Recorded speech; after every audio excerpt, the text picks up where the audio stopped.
How to not raise a people-pleaser child or be one yourself. Common traits of people-pleasers will often ignore their own needs and feelings and focus on the needs of others. Have a low opinion of yourself, insecurity, low sense of self, low self-esteem, etc. You only feel okay with yourself when others like you. It's hard for you to say no, apologize just to keep the peace. Take the fault or blame even when you haven't done anything wrong.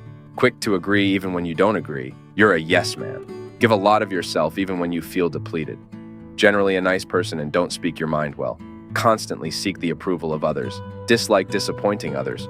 Dwell on things you should have said and let it consume you. Fear of rejection. Can't set clear boundaries for fear of offending others. Low self-confidence. What causes people-pleasing? People-pleasing is not bad in and of itself. Again, it's always okay to consider others and make sure you aren't being insensitive or unkind.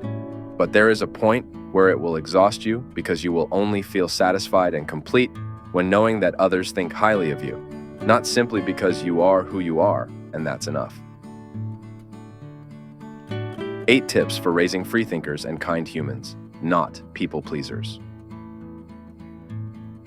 1. Don't attach their discipline to putting you out.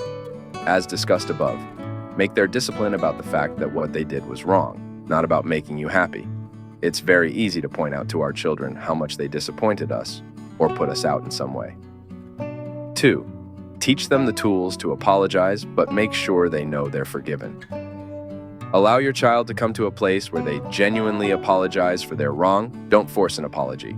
You can best do this by simply modeling for them what an apology is when you wrong them.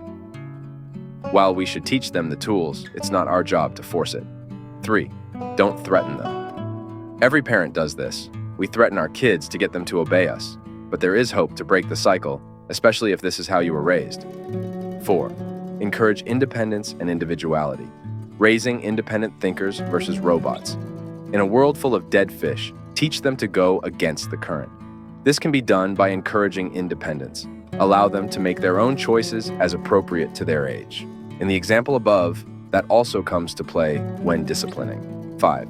Affirm and praise your child for their efforts and pay attention to them. If your child does something good or seeks your approval, then give them praise.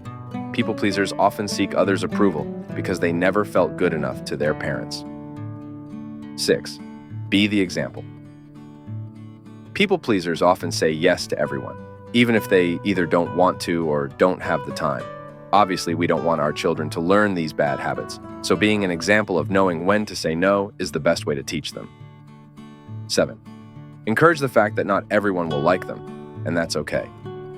The thought of someone not liking me is hard to swallow. I struggle with people-pleasing tendencies, but thankfully, it only comes up in moments. It's human. 8. Address. If they're bullied in school. My husband can attest that part of his people-pleasing comes from being bullied in school. One of 2 outcomes is at the hand of being bullied. You will either do anything you can to gain the approval and friendship of others, or internalize your experiences and become angry.